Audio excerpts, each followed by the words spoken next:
তখনই ভাবলাম, আল্লাহ তুমি তোমার কালামে কিছু বলেছ নাকি? সঙ্গে সঙ্গে এক জায়গায় দেখি খুঁজে পাওয়া গেল, হুয়াল্লাযী ইউরীকুমুল বারকা খাওফান ওয়া তামআন ওয়া ইউনশিস সাহাবাস সিকাল। তিনি সে মহান রব যিনি আকাশে মেঘমালাগুলো ভারী করে সাজিয়ে রেখেছেন। জোরে বলে সুবহানাল্লাহ। যার ওজন আছে। তাহলে রাসূল কি কখনো নভমণ্ডল নিয়ে গবেষণা করেছেন? তিনি কি সেটার ছাত্র ছিলেন? না। কেমন করে সম্ভব সেই ১৫০০ বছর আগে মেঘমালা নিয়ে এই কোরআনে এই বক্তব্য কেমনে পৃথিবীর মানুষের পক্ষে সম্ভব? সম্পূর্ণ কথাটা কার? আসতে বলবেন না, কার? আল্লাহ। এই মেঘ জমিন থেকে আল্লাহ পাক পানি থেকে বাষ্পীয় আকারে তোলেন, ফিল্টারিং করেন। আমার আপনার বাড়ির সামনের পেছনে নর্দমার ময়লা পানি থেকে আল্লাহ পাক পানিকে ফিল্টারিং করে তোলেন আকাশে। ওয়াটার সাইকেল পানি চক্রের আকারে তোলেন, কি সুন্দর করে তুলতেছেন। আবার এটাকে মেঘমালায় রূপ দিচ্ছেন, আবার বায়ু প্রবাহ করছেন। এই যে কথাগুলো আজকের বিজ্ঞান বলতেছে, কিন্তু কোরআন বলে দিয়েছে আজ থেকে ১৫০০ বছর আগে। জোরে বলি সুবহানাল্লাহ, আরো জোরে বলি সুবহানাল্লাহ। সম্মানিত ভাইয়েরা, আবহাওয়া বিজ্ঞান, এখানে অনেক বড় বড় বিচক্ষণ লোক আছেন। আবহাওয়া বিজ্ঞান আজকে পৃথিবীতে অনেক উন্নত, অনেক তথ্য দিচ্ছে। কিন্তু যে সময় আবহাওয়া বিজ্ঞান ছিল না, আবহাওয়া ছিল না, মানুষ শুধু ভাবতো যে এটা কেমনে, কিভাবে মেঘ হলো, কি হলো, এই পর্যন্তই। কিন্তু আজকে আবহাওয়া বিজ্ঞান, মেটেরোলজিক্যাল সায়েন্স, আবহাওয়া বিজ্ঞান যা বলেছে কোরআন ১৫০০ বছর আগে তাই বলে দিয়েছে। জোরে বলি আল্লাহু আকবার। আল্লাহ রাব্বুল আলামিন বলেন, আল্লাহুল্লাযী ইউরসিলুর রিয়াহা ফাতুসীরু সাহাবান ফায়াবসুতুহু ফিস সামাই কাইফা ইয়াশা ওয়া ইয়াজআলুহু কিসাফান ফাতারাল ওয়াদাকা ইয়াখরুজু মিন খিলালিহি ফাইযা আসাবা বিহি মান ইয়াশা মিন ইবাদিহি ইযা হুম ইস্তাবশিরুন। জোরে বলুন আল্লাহু আকবার। তিনি সেই মহান প্রভু যিনি আকাশে বায়ু প্রবাহ করেন, এরপর তা দিয়ে মেঘমালাকে সঞ্চারিত করেন। তিনি মেঘমালাকে যেভাবে ইচ্ছা সেইভাবে আকাশে ছড়িয়ে দেন। যেখানে যা প্রয়োজন সেই পানি আকারে, বৃষ্টি আকারে আল্লাহ রাব্বুল আলামিন নাজিল করে দেন। এই যে বায়ু প্রবাহ, এই তথ্য বিজ্ঞান হালে বলছে। সূরা রুমের ৪৮ নম্বর আয়াতে আল্লাহ রাব্বুল আলামিন ১৫০০ বছর আগে বলে দিয়েছেন। আল্লাহু আকবার, আরো জোরে আল্লাহু আকবার। বৃষ্টি যা নাজিল হয় অপরিমিত নয়, যে পানি আল্লাহ তোলেন সেই পানি আল্লাহ নাজিল করেন। এটা ওয়াটার সাইকেল, যা তোলেন সেই পরিমাণই নাজিল হয়। বিজ্ঞান বলতেছে এটার পরিমাণ আছে, আল্লাহ কোরআনও বলতেছে পরিমাণ আছে। আল্লাহ রাব্বুল আলামিন বলেন, ওয়াল্লাযী নাযালা মিনাস সামাই বিমাইন বিকদারিন ফাআনশারনা বিহি বালদাতাম মাইতান কাযালিকা তুখরাজুন। সূরা যুখরুফ আয়াত নম্বর ১১। আল্লাহ বলছেন তিনি সেই মহান রব যিনি আকাশ থেকে বৃষ্টি নাজিল করেন বিকদারিন, পরিমাণ মতো। আল্লাহু আকবার বলেন, পরিমাণ মতো নাজিল করেন। প্রতি সেকেন্ডে বিজ্ঞানীরা প্রমাণ করেছেন, আবহাওয়াবিদ যারা আবহাওয়া বিজ্ঞান নিয়ে যারা গবেষণা করেছেন তারা বলছেন প্রতি সেকেন্ডে ভূপৃষ্ঠ থেকে ১৬ মিলিয়ন টন বাষ্পীয় আকারে এই জমিন থেকে আল্লাহ পাক পানি বাষ্পীয় আকারে আকাশে উত্থিত করেন। যেরকম আল্লাহু আকবার। প্রতি সেকেন্ডে ১৬ মিলিয়ন টন, প্রতি বছরের পরিমাণ দাঁড়ায় হলো ৫১৩ ট্রিলিয়ন টন। মিলিয়ন না, বিলিয়ন না, ৫১৩ ট্রিলিয়ন টন পানি আল্লাহ পাক বাষ্পীয় আকারে উপরে তোলেন। জোরে বলে সুবহানাল্লাহ। এই ম্যানেজমেন্ট কার? পৃথিবীর সব প্রযুক্তি এক জায়গায় করে যদি এই ওয়াটার সাইকেল, পানি চক্র এটাকে যদি কেউ তৈরি করতে চায়, পৃথিবীর কোনো মানুষের পক্ষে কিয়ামত পর্যন্ত সম্ভব? আসতে বলবেন না সম্ভব? ক্ষমতা কার? আসতে বলবেন না কার? আল্লাহ। সে আল্লাহ বলছেন, বান্দা আমি তোকে সৃষ্টি করেছি একটা লক্ষ্যে, সে লক্ষ্য পূরণ করে তুই দুনিয়া থেকে বিদায় নে। তোর চোখের সামনে তোর বন্ধু চলে গেছে, তোর চোখের সামনে তোর বাবা চলে গেছে, তোমার আত্মীয় স্বজন চলে গেছে, কিছু ভালো কাজ করে আসো, আমার কাছে আসামি হয়ে এসো না, আমার কাছে পছন্দের বান্দা হয়ে আসো, আমি তোমাকে জান্নাত দিয়ে দেব। জোরে বলে সুবহান আল্লাহ। আল্লাহ আমাকে জান্নাত দিতে আল্লাহর কি কোনো হিংসা হবে? আল্লাহ কি ভান্ডার ফুরাবে? ফুরাবে না তো। কিন্তু আমরাই তো উপযুক্ত হতে পারি না, আমরাই তো উপযুক্ত বান্দা হতে পারিনি। তো আমাদের কি ধরনের বান্দা হওয়া উচিত? আল্লাহ তা সুন্দর করে মেসেজ দিয়েছেন সূরা ফুরকানের শেষ রুকুতে। প্রথম পরিচয় পাচ্ছে হচ্ছে আমরা আল্লাহ তাআলা। আল্লাহ কি ছোট না বড়? আল্লাহর পরিচয়টা কি ছোট না বড়? অনেক বড়। আল্লাহ রাব্বুল আলামিন বলেন, তাবারাকাল্লাযী জাআলা ফিস সামাই বুরুজান ওয়া জাআলা ফীহা সিরাজান ওয়া কমারাম মুনীরা।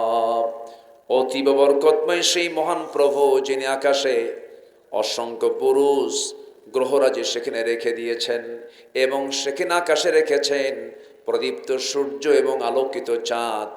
এরকম বড় পরিচয় পৃথিবীর কোনো মানুষের পক্ষে দেওয়া সম্ভব নাকি?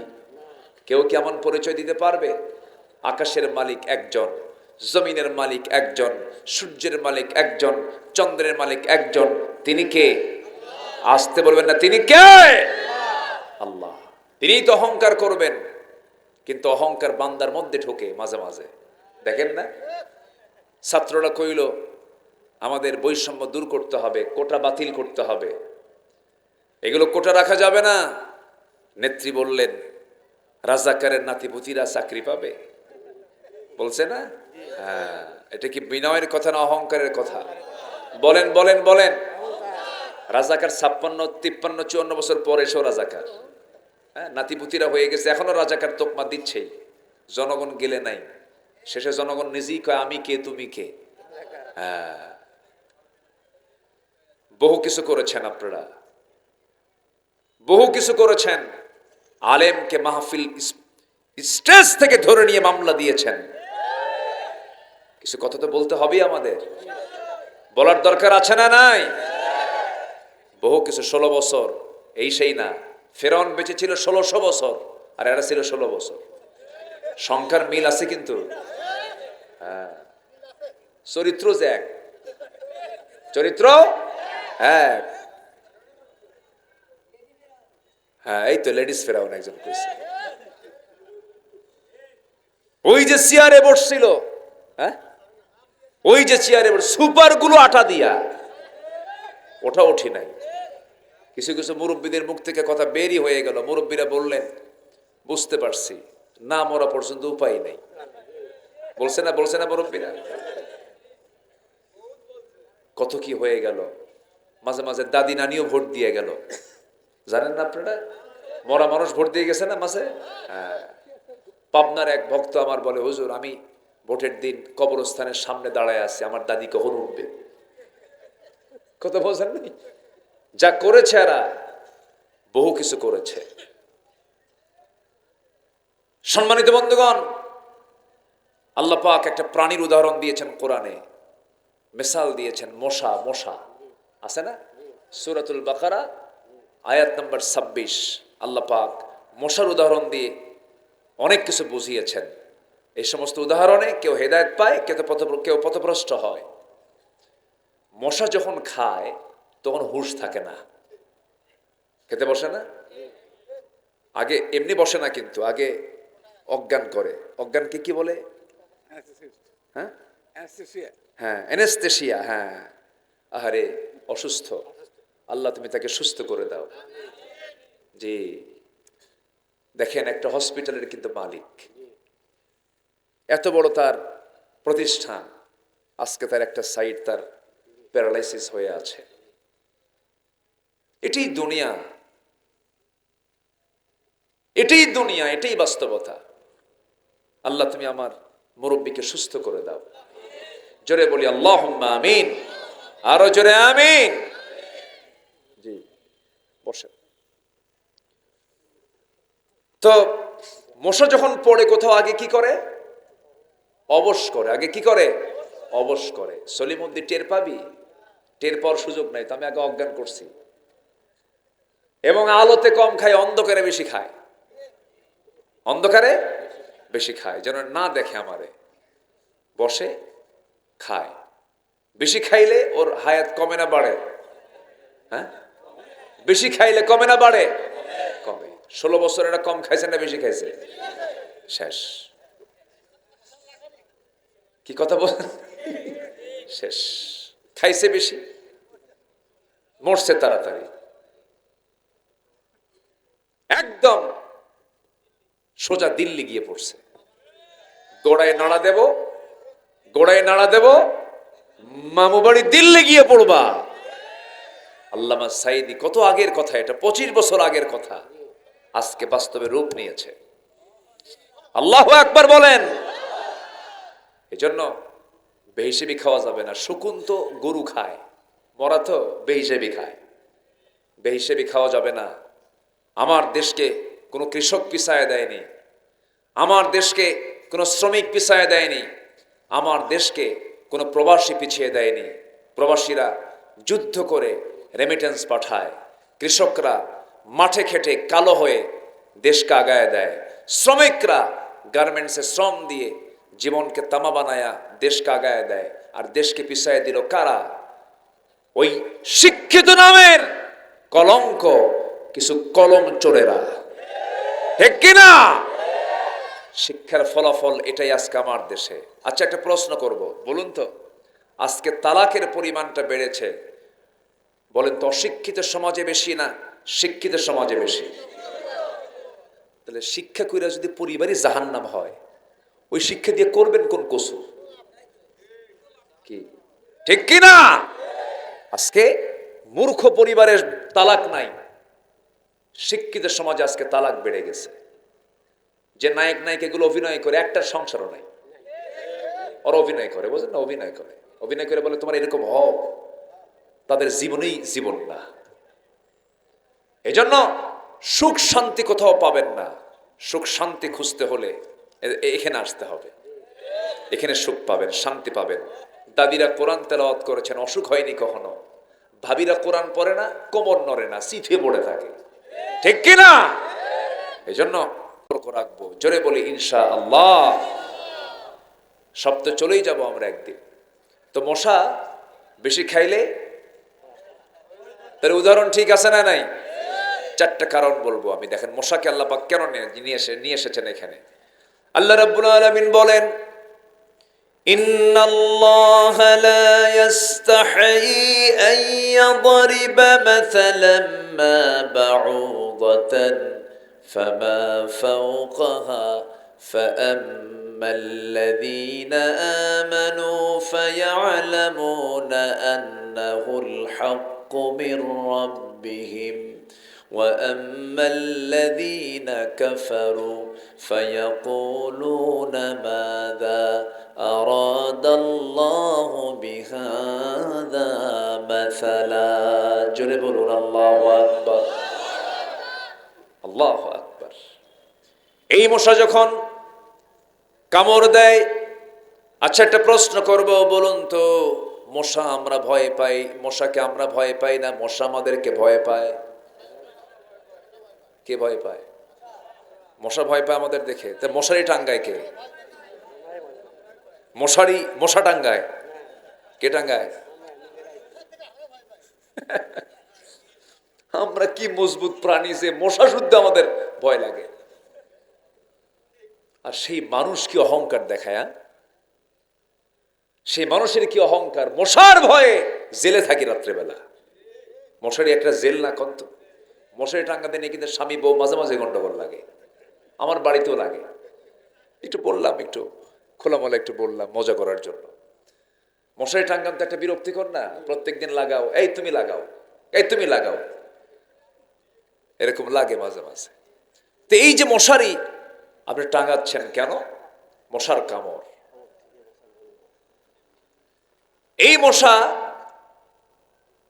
মানুষকে কামড়ায়। আচ্ছা বলুন তো, পুরুষ মশা কামড়ায় না মহিলা মশা কামড়ায়? হ্যাঁ, বা যাক, মহিলা শুধু বললে হবে না, বাড়িতে মহিলা বসে আছে কিন্তু, পরে কিন্তু গেলে কিন্তু এদের বসায় দেবে একেবারে। মহিলা মশা কম, কি মহিলা মশা?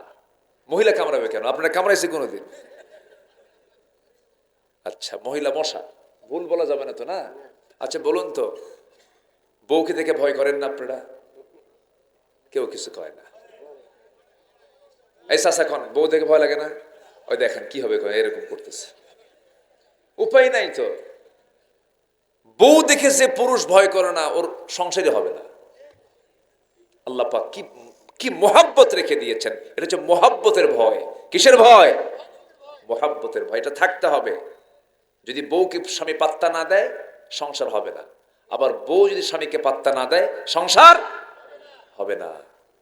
আল্লাহু আকবার। তো স্ত্রী মশা কামড়ায়, পুরুষ মশা কামড়ায় না। আল্লাহ পাক ১৫০০ বছর আগে স্ত্রী মশার কথাই বলেছেন।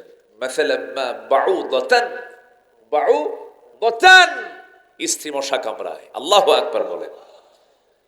শীতের রাত আপনি মশারি টাঙান নাই, দেখলেন গোটা ঘর, ৩টা ঘর, bedroom, drawing room, dining room সব দেখলেন, মশা কোথাও নাই। আপনি মশারি না টাঙ্গায় শুয়ে পড়েছেন। মশারি না টাঙ্গায় শুয়ে পড়ার ১০ মিনিটের মাথায় ঘুম এখন আসে নাই। আপনার কানের কাছে এসে মশা কি সুন্দর করে সারেগামা পাধানিসা, কি ঠিক আছে না, শুরু করে দিচ্ছে। অন্ধকার রাত, আপনাকে চিনল কেমনে? আপনি এই জায়গায় শুয়ে আছেন, আপনাকে কেমন করে বুঝলো আপনি এই জায়গায় আছেন? সায়েন্স বলতেছে মশার ভিতরে আল্লাহ রাব্বুল আলামিন এমন সেন্সর একটা দিয়েছেন, ৭৫ ফুট দূর থেকে টের পায় এখানে সলিমুদ্দি শুয়ে আছে। আল্লাহু আকবার বলেন। ছোটখাটো প্রাণী মাছি না, মশা না। নাম্বার ৩ হলো, এই মশা যখন আপনার নাকের কাছে যখন চলে আসে, যে আওয়াজটা করে, আওয়াজটা কিন্তু তার মুখের কোনো আওয়াজ নয়। তার যে দুই পাশে ২টা পাখা আছে, এই পাখাটা সে নড়ায়। প্রতি সেকেন্ডে বিজ্ঞান বলছে ৫০০ থেকে ৬০০ বার। এক সেকেন্ড কতক্ষণ লাগে? ১ সেকেন্ড ৫০০ থেকে ৬০০ বার তার পাখা ঝাপটায়। পৃথিবীতে আজ পর্যন্ত এমন দ্রুতগামী কোন মেশিন আবিষ্কার হয়নি যা এত দ্রুত ঘোরে। মশা কি? মশা। এ তো ছোট্ট প্রাণী, আরো তো প্রাণী পড়েই আছে, বহু কথা। আরেকটা প্রাণী আছে। ও আরেকটা বলি, আরেকটা কারণ হচ্ছে কামড় খায় মরছে এক কাফের মশা। কে বলেন? কে? অতএব হাসাহাসি করার কোনো কারণ নেই। মশার মধ্যে আছে না নাই? দৃষ্টান্ত আছে না নাই? আছে। আল্লাহ পাক মশার কথা বলেছেন। মাকড়সার কথা আছে, মাকড়সা। হ্যাঁ আছে না? জি আলহামদুলিল্লাহ, সূরাতুল আনকাবুত। এত প্রাণী থাকতে আল্লাহ পাক এই মাকড়সার কথা কেন বলেন বলেন তো? আমার ঘর, সেই ঘরে আরেকটা প্রাণীর ঘর, সেটা কার ঘর? বলেন কার ঘর? তাহলে সবার চোখে এটা কি পড়ে না? বলেন এই প্রাণীর ঘর চোখে পড়ে কিনা বলেন? পড়ে। আল্লাহ পাক বলছেন মাকড়সা থেকে শিক্ষা নে। আল্লাহ পাক উদাহরণ দিচ্ছেন সূরাতুল আনকাবুতের ৪১ নম্বর আয়াতে আল্লাহ রাব্বুল আলামিন বলেন, মাসালুল লাযীনা ইত্তাখাযু মিন দুনিল্লাহি আউলিয়া কামাসালিল আনকাবুত। জোরে বলুন আল্লাহু আকবার। আল্লাহকে যারা গার্ডিয়ান না মনে করে, আল্লাহকে যারা অভিভাবক না বানায়, যারা দুনিয়ার কাউকে অভিভাবক মনে করবে, তাদের দৃষ্টান্ত হলো মাকড়সার সংসারের মতো। কার সংসারের মতো? ঘরটাও বানায় দুর্বল, ফুমাল্লি শেষ। আবার তার সংসার জীবনটাও খুব খুব ক্ষণস্থায়ী। স্বামী স্ত্রীর মধ্যে মিল নাই। মাকড়সার স্বামী স্ত্রীর মধ্যে কোনো মিল নাই। এটা সায়েন্স বের করেছে, জিওলজি বের করেছে। অনেকগুলো প্রজাতি আছে মাকড়সার। এর মধ্যে ম্যাক্সিমাম প্রজাতিগুলোর ভিতরে স্বামী স্ত্রীর ভিতরে যে মিলনটা হয়, ওদের ইনকোর্স যখন কমপ্লিট হয়ে যায়, ইন্টারকোর্স যখন কমপ্লিট হয়ে যায়, কমপ্লিট হওয়ার পর স্ত্রী মাকড়সা সে ক্রেজি হয়ে যায়, সে ক্ষুধার যন্ত্রণায় ছটফট করে। এক পর্যায়ে তার ক্ষুধাকে নিবারণ করার জন্য স্ত্রী মাকড়সা স্বামী মাকড়সাকে কামড়ায় খায় শেষ করে। তো পৃথিবীতে যারা আল্লাহকে বাদ দিয়া অন্য কাউকে বন্ধু বানাবে, তাদের দৃষ্টান্ত হলো মাকড়সা সংসারের মতো, শান্তি পাবি না, বউ কামড়ায় শেষ করবে। যা, আল্লাহ পাক কি উদাহরণগুলো দিয়েছেন কত আগে। আল্লাহু আকবার বলেন। তাহলে এই বিজ্ঞান যদি আজকে না আসতো, কোরআন এত সহজে বোঝা যেত? আরো কোরআন বোঝা যাচ্ছে, আরো স্পষ্ট হচ্ছে। যেরকম আল্লাহু আকবার বলেন। এই পৃথিবী কিন্তু এরকম ছিল না। বিজ্ঞান বলতেছে এই মাটি আর ওই যে আকাশ কয় মাইল? কোন মাইল আছে? কোন হিসাব আছে আপনাদের কাছে? আমার কাছে, পৃথিবীর কারো কাছে আছে? জমিন থেকে আকাশ পর্যন্ত অবশ্যই তো একটা সীমানা আছে, কিন্তু মানুষের পক্ষে সম্ভব না, কখনো না। আমি যেখানে আছি, আমার আবু বকর সাহেব, প্রিন্সিপাল সাহেব, রুবেল ভাই, আমরা যেখানে বসে আছি, আমরা পৃথিবীর সেরা মানুষ, সেরা সৃষ্টি, ঠিক আছে, কিন্তু আমরা কত ছোট দেখেন। আমরা যেখানে বসে আছি এখান থেকে আকাশ কত দূর। আকাশ তো থাকলোই, আকাশ কিন্তু নীল না। ওয়াসসামা ইদাতির রাজা, আকাশের প্রকৃত কালার আল্লাহই জানে। দেখতে দেখা যায় নীল, ব্লু স্কাই, আসলে ব্লু স্কাই না। তো যেখানে বসে আছি এখান থেকে আপনি একটু সূর্যের দিকে তাকালে সূর্য প্লেটের মতোই দেখা যায়। সূর্য বড় না পৃথিবী বড়? শুধু এক গুণ না দ্বিগুণ? যে বলেন সবাই, কত লক্ষ? 13 লক্ষ গুণ বড়। সবাই তো মোটামুটি জানেন। আচ্ছা, এই সূর্যের চাইতে আবার তারকা আছে, নক্ষত্রগুলো। বেটেল জুইস একটা তারকা, যা ওই সূর্যের চাইতে 33 কোটি গুণ বড়। কয়টা তারকা? একটা। মহাশূন্যে আছে কোটি কোটি গ্যালাক্সি। এক একটা গ্যালাক্সির ভিতরে 500 বিলিয়ন তারকা আছে। মিলিয়ন না কিন্তু, 500 বিলিয়ন তারকা। মানুষ চাঁদে গেছে, নীল আর্মস্ট্রংরা চাঁদের দেশ সফর করে দেশে এসে, পৃথিবীতে এসে কালিমা পড়ে মুসলমান হয়ে গেছে। নীল আর্মস্ট্রংরা 70 দশকে। এখন মানুষ যদি চিন্তা করে, চাঁদ দেখলাম, সূর্যে তো যাওয়া সম্ভব না, পুরো ছাই ছাই হয়ে যাব, তো আমরা একটু তারকার দেশে যাব। তারকা কই? তারকা খুঁজতে গেলে এখন সবচেয়ে নিকটবর্তী তারকা আছে মহাশূন্যে, সেটা হচ্ছে প্রক্সিমা সেন্ট্রাই। প্রক্সিমা সেন্ট্রাই।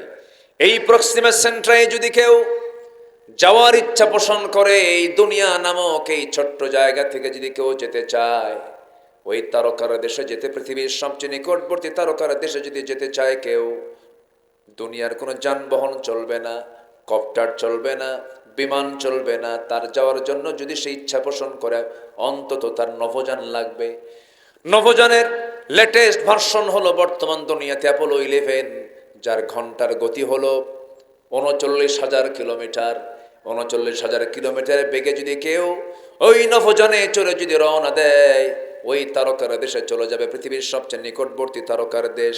যেতে সময় লেগে যাবে মাত্র 1,15,000 বছর। যাবেন কারা কারা? দয়া করে হাত তোলেন। এখন কন, আমি পাবলিক, আমার কোনো অহংকার করা মানায়? আসতে কয়, আমার কি অহংকার করা মানায়? আর কি কয়? রাজাকের নাতিপতিরা চাকরি পাবে। হ্যাঁ, আর হ্যাঁ, ওটা তো কইছে আরেকজন। হ্যাঁ, ওটা তো 16 বছর ধরে একটাই জিকির, খেলা হবে। প্লেয়ারই তো নাই এখন। তোরা তো আর মানুষ না, ওরা এখন ফেরেশতা হয়ে গেছে। ফেরেশতাও দেখা যায় না, ওদেরকেও দেখা যায়। এর জন্য ফেরেশতা কইছে। হাইর অহংকার! এই শাহজাহানপুর আমাকে মাহফিল করতে দেয়নি, আসতে দেয়নি, যেতে দেয়নি। অনেক মাহফিল বন্ধ করে দিয়েছে, থানা থেকে পুলিশ পাঠায়, বামে ডানে কিরামুন কাতিবিন বসে রাখে, কথা বলতে দেয় না। এই অত্যাচারগুলো করেছে যারা, কোরআনকে যারা অচল করতে চেয়েছিল, তারা অচল হয়ে গেছে আজকে। আল্লামা সাইদির মতো একটা সম্পদ বাংলাদেশে আল্লাহ পাক পাঠিয়েছিলেন। কি সম্পদ এটা! কাবা শরীফের ইমাম রুবেল ভাই, আব্দুর রহমান সুদাইস বন্ধু, আল্লামা সাইদির বন্ধু তারা। ইংল্যান্ডের লন্ডন মুসলিম সেন্টার উদ্বোধন হবে। লন্ডন মুসলিম সেন্টারকে উদ্বোধন করার জন্য তারা সিলেক্ট করেছেন কাবার ইমাম আর বাংলাদেশের আল্লামা সাইদিকে। চিন্তা করা যায়? ইরান ইরাক সমঝোতা একটা বৈঠক, সেই বৈঠকে ডাক পড়েছে আল্লামা সাঈদীর। কাবা শরীফে ঢোকার সুযোগ পেয়েছেন বাংলাদেশ আল্লামা সাঈদী। এত বড় একজন আল্লাহওয়ালা মানুষ কেমনে 13টা বছর কোনো কারণ নাই, কোনো কারণ নাই জেলখানা আটকা রাখলো।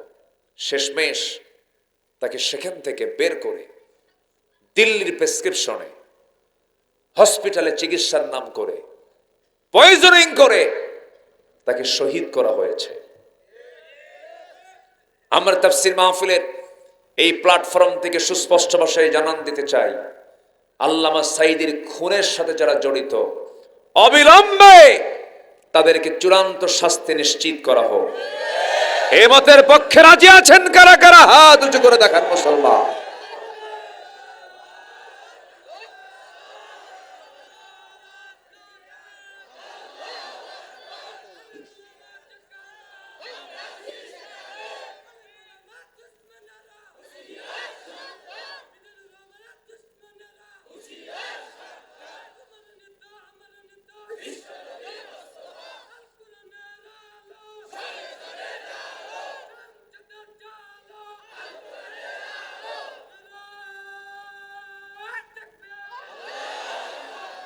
আল্লাহ কবুল করুন, জোরে বলি আমিন। সত্যের বিজয় আছে না নাই? সামনে এখন কিছু কাজ বাদ আছে আমাদের। সে কাজ হলো মদের দোকান চালু দরকার না মদের দোকান বন্ধ দরকার? তারপর সুদের কারবার বন্ধ না চালু হওয়া দরকার? বন্ধ হওয়া দরকার। জেনা ব্যভিচার চালু না বন্ধ হওয়া দরকার? এগুলো কি চালু আছে না বন্ধ আছে? চালু আছে। তাহলে আমরা করলাম কি? কেবল একটা পরিবেশ আসলো, বহু কাজ এখনো বাকি আছে না নাই? আচ্ছা, আসুন আমরা কি করব আল্লাহ পাক শিখায় দিচ্ছে। তো অনেক কথাই বলে ফেলেছি, সময় তো চলে যাচ্ছে খুব দ্রুত। আমাকে সময় দিচ্ছেন তো? আমি এমন মাহফিল খুব কম পেয়েছি যে এত রাতে একটা লোকের কোনো নড়াচড়া নাই। আলহামদুলিল্লাহ বলেন, জোরে বলি আলহামদুলিল্লাহ। এবং আমার বিশ্বাস, আমি দেখতে পাচ্ছি তো যারা শ্রোতা মণ্ডলী আমি দেখছি সবাই সচেতন, সবাই একদম খুবই সচেতন মানুষ। আলহামদুলিল্লাহ। রাতের বেলা মানুষ ঘুমায় আর আপনারা নিশি কুটুম হয়ে বসে আছেন। আলহামদুলিল্লাহ, বলি আলহামদুলিল্লাহ। জি, তাহলে আমার আল্লাহর মতো বড় পরিচয় কেউ দিতে পারে?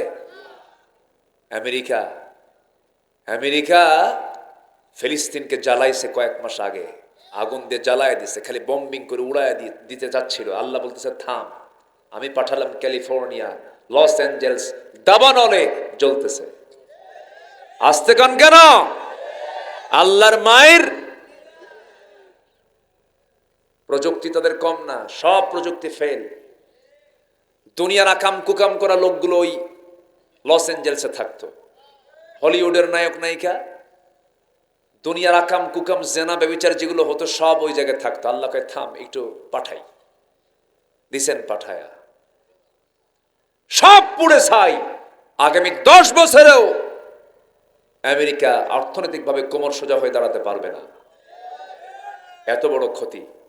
আপনি অন্যের ক্ষতি করবেন, আল্লাহ সরাসরি ধরে ফেলবেন, ঠিক কিনা? এজন্য কারো ক্ষতি করব না, আমরা যদি পারি উপকার করব। জোরে বলি ইনশাআল্লাহ। আগে রাজনীতি নয়, আগে মানবতা। আগে কি বলেন? আগে কি? মানবতা। মানবতার বাইরে অমানবিক কোন আচরণ করবে যে, সে যত বড় পাওয়ারফুল হোক না কেন, মাটির সঙ্গে মিশিয়ে দিবেন কে? আল্লাহ তাআলা। ওরা ভেবেই নিয়েছিল আমাদেরকে সরাবে কারা? কারা সরাবে? কোন গোয়েন্দা রিপোর্টও নাই।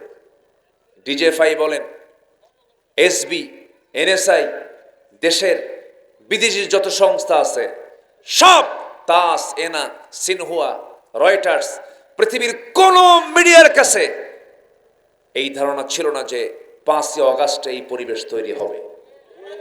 কে করেছেন? আসতে বলবেন না, কে করেছেন? আল্লাহ করেছেন। আল্লাহ পারেন না? আল্লাহ পারেন কিনা? অতএব এখনো চাঁদাবাজি আছে না নাই?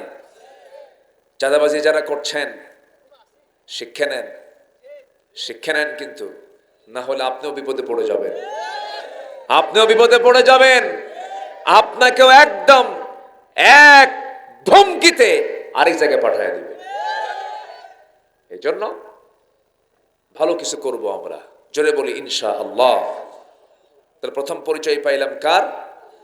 আল্লাহ পাক আকাশে সূর্য রেখেছেন, চন্দ্র রেখেছেন, তার মালিককে আল্লাহ তাআলা। এখন আবার বলছেন দ্বিতীয় নম্বর আয়াতে, আল্লাহ রাব্বুল আলামিন বলেন, وهو الذي جعل الليل والنهار خلفة لمن أراد أن يذكر أو أراد شكورا।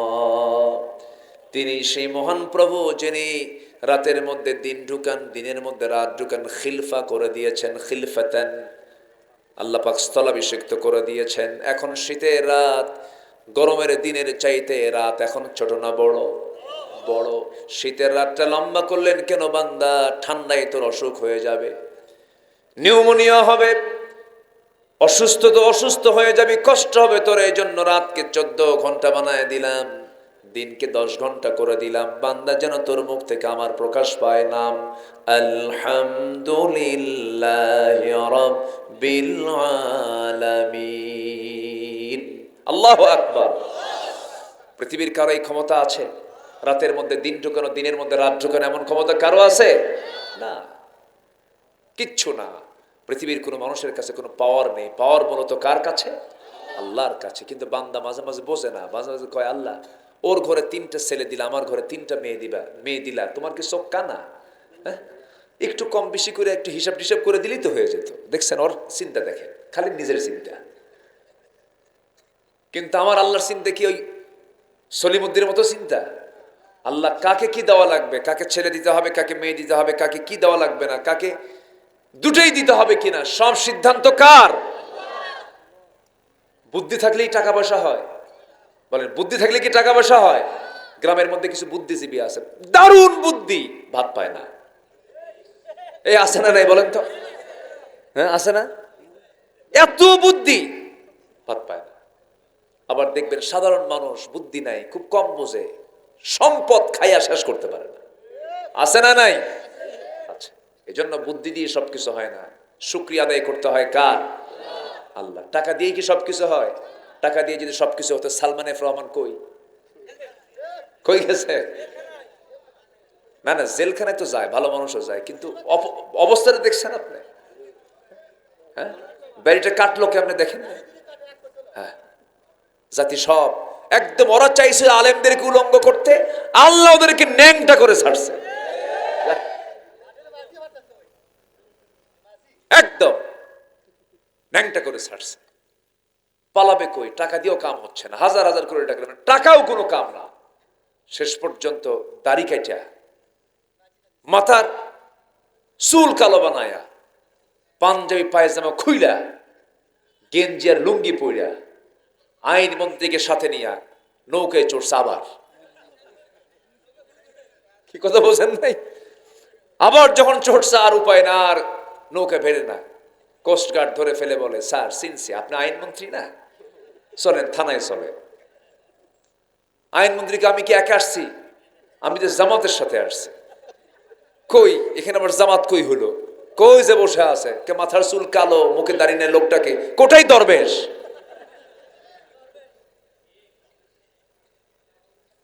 এই লাঞ্ছিত জীবন কে দিয়েছেন? আসতে বলবেন না, কে দিয়েছেন? আল্লাহ দিয়েছেন। আল্লামা সাইদি জেলখানায় থাকেন আর জনগণ কান্দে তার জন্য, জীবন দেয় তার জন্য। এখনো আমরা ইতিহাস তো দেখলাম, আমাদের চোখের সামনে হয়ে গেল। আমার প্রথম হজ ভাইয়ের সাথে, উনি আমার আরাফাতি ভাই হচ্ছেন। আমার প্রথম হজ হচ্ছে 2009 সালে, ওনারও হজ 2009 সালে। আমার জীবনের প্রথম হজ ওটা। আল্লামা সাইদির জীবনের শেষ হজ 2009 সাল, আরাফা, মিনা, মুজদালিফা। ওনাকে বলা হলো, হুজুর দেশে চলেন। হ্যাঁ অবশ্যই দেশে যাব। কেন, কি হয়েছে? হুজুর একটু অন্যভাবে বলা হলো। কেন? দেশের অবস্থা ভালো না, দেশে মামলা চলছে, ট্রাইব্যুনাল গঠন হচ্ছে, আপনি গেলে আপনাকে ধরে ফেলবে, আমাদের প্রস্তাব হচ্ছে আপনি এই দেশেই থেকে যান। উনি বললেন সাইদি পালায় না। সুবহানাল্লাহ বলবেন না? সাইদি পালায় না, আমার জনগণ নির্যাতিত হবে, আমি বাইরে আরামে থাকবো, এমন নেতৃত্ব রাসূল দিতে বলেননি। জনগণও কষ্ট করবে, আমিও কষ্ট করব। চলে আসছেন বীরের বেশে দেশে, জেল খাটছেন 13 বছর, বিদায় নিয়েছেন মৃত্যুর আগে, হেসেছেন না কেঁদেছেন?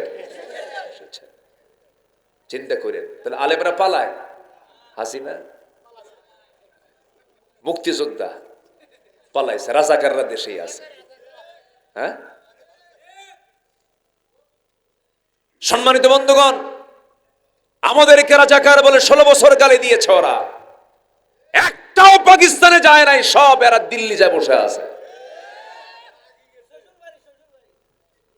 একটু কম কম, আমার একটু বলতে দেন না। এখন বগুড়ার নাম বললে সবাই ছায়া থাকে। হ্যাঁ, এতদিন গোপালগঞ্জ খুব মাস্তানি করছে, তাই না? এখন বগুড়ার নামটা একটু হিরো হয়ে গেছে। হ্যাঁ, বড়াই করা যাবে না, অহংকার করা যাবে না। অহংকার করলেই কিন্তু পতন হবে, আপনি যত বড়ই ছাতা মাথা হন না কেন। এটাও ইতিহাস থেকে শিক্ষা নেওয়ার দরকার আছে না নাই? আচ্ছা, আকলমন্দ ইশারা বা আসাদ, সচেতন ব্যক্তির জন্য কিন্তু ইঙ্গিতগুলোই যথেষ্ট। বুঝে নেন, কত জনপ্রিয়তা মাটির সঙ্গে মিশিয়ে দেন কে? আসতে বলবেন না, কে মিশিয়ে দেন? আল্লাহ। এই জন্য আমরা অহংকারী হব না, বিনয়ী হব। আল্লাহ এখন বলছেন, বান্দা তোরা কেমন হবি আমার থেকে শিখে নে। 16টা চরিত্র। কয়টা চরিত্র? একটা বলছি, একটা। তাহলে বলেন, নুরু ওয়াজ কি শেষ না শুরু? ঠিক আছে না? শুরু। আল্লাহ রাব্বুল আলামিন বলেন, এই ওঠে কে, ধরেন তো, ওই যে যাচ্ছে। হ্যাঁ, কি চাপ? চাপ চাপ, নিম্নচাপ। একটু বসেন।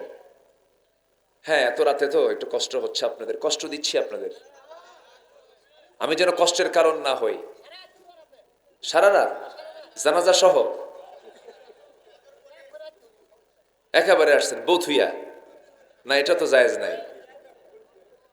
থাকেন, একটু থাকেন, আমি সময় মতোই শেষ করব। জোরে বলি ইনশাআল্লাহ। 16টা গুণ আমরা আজকে শিখে যাব। আমি যে পয়েন্ট আজকে কথা বলছি, যদি কেউ এটা ফলো করে, জান্নাত যেতে আর কোথাও যাওয়া লাগবে না, এই আলোচনাই যথেষ্ট। জোরে বলি সুবহানাল্লাহ। কি সুন্দর করে আল্লাহ পাক সাজিয়েছেন, আয়াতগুলো এত সাজানো। আল্লাহু আকবার।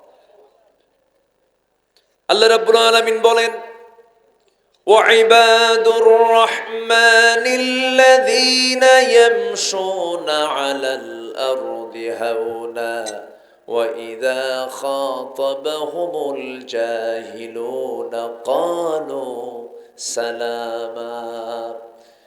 আল্লাহর যারা পছন্দের বান্দা হবে, তাদের চরিত্র হবে, তারা কখনো অহংকারী হবে না, তারা বিনয়ী হয়ে চলবে।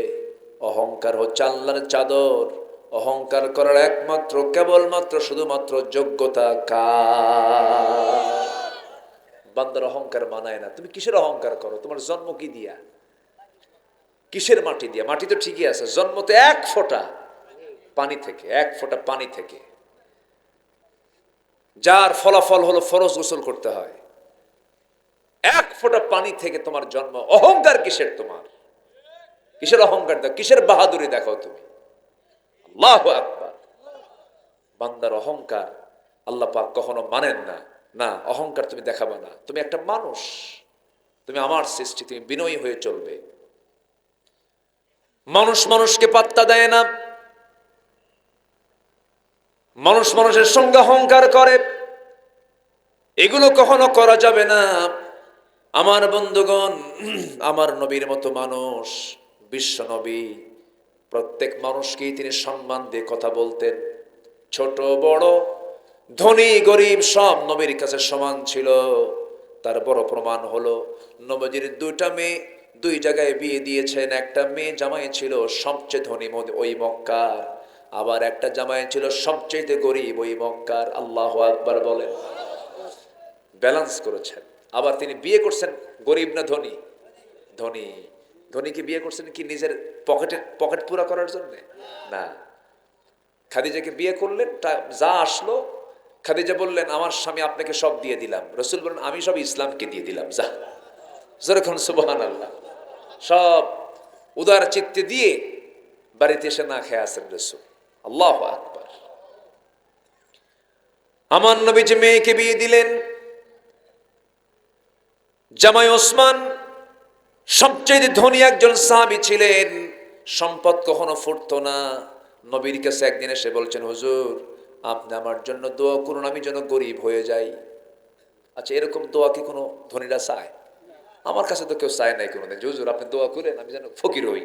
এরকম দোয়া কে চায়? এমন ধনী, এই ধনী যায় কয় হুজুর আপনি আমার জন্য দোয়া করেন আমি যেন ফকির হই। রাসূল বললেন কেন? হুজুর আমার এই সম্পদ খুব বিরক্ত লাগতেছে, এত হিসাব কি করা যায়, আমি যেন ফকির হয়ে যাই। দেখেন, আপনি ফকির হতে চাইলেও ফকির হতে পারবেন না। আপনি সম্পদ যাকে দেওয়া হবে ঠেলেই দেওয়া হয়। আল্লাহু আকবার বলবেন না? ছায়ে হাত দিলে ছাইও শোনা হয়। দিলাম ছায়ে হাত, কি হয়ে গেছে শোনা। এরকম কিছু হাত আছে না, কিছু লোক আছে না, আল্লাহ কবুল করে নেন না, কবুল করে নেন। ওসমান নবীর সামনে দাঁড়িয়ে দোয়া যখন চাইলেন, রাসূল বলেন ওসমান তোমার সম্পদ কমে যাক, তুমি যেহেতু চাচ্ছ তোমার আমলনামা কিছু শুনি। হুজুর বলেন। তুমি যখন উটের পিঠে বসো, উটের পিঠে বসে যখন সোয়ার হও, সেই সময় তুমি যখন খাইতে বসো সেই সময় কেমন করে খাও?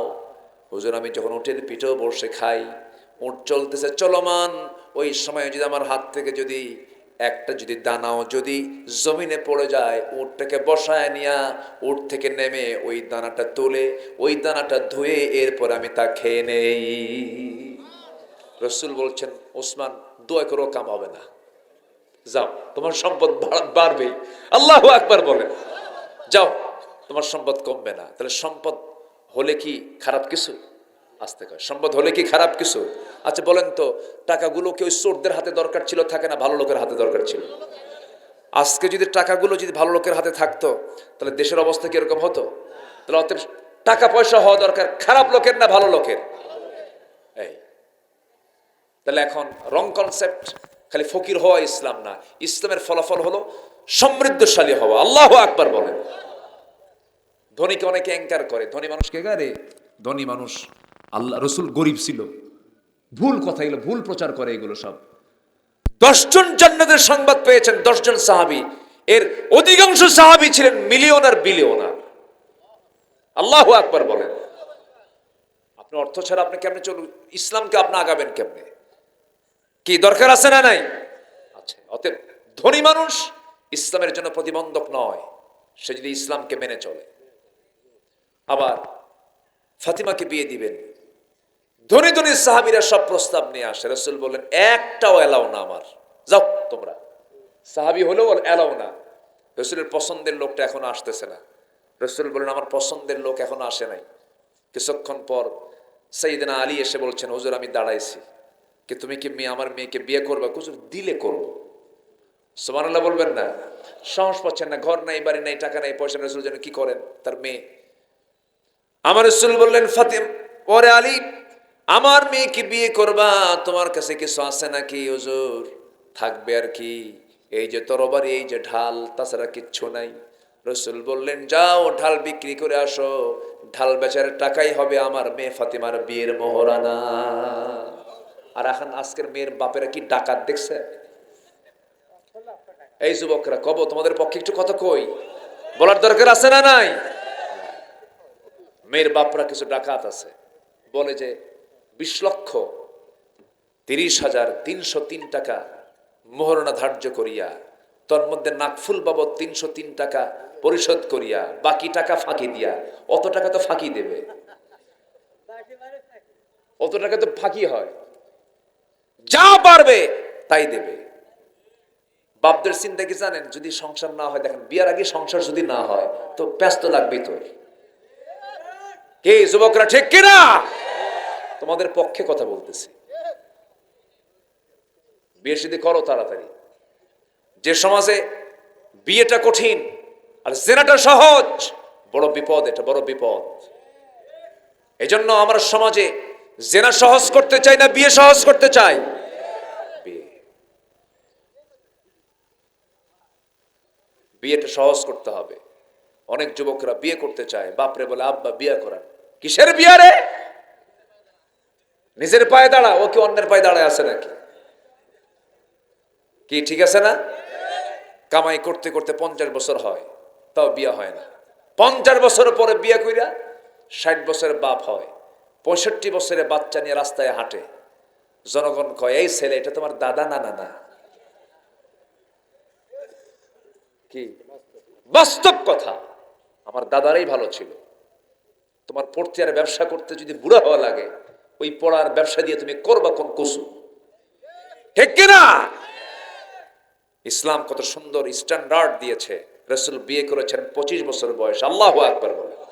তাও তার বাপও নাই, মাও নাই। বাপও নাই, মাও নাই। বিয়ে করেছেন কয় বছর বয়সে? 25। যে যুবক বিয়ে করতে চায় না, ও ঠিক নাই, ও বাইপাস মারে।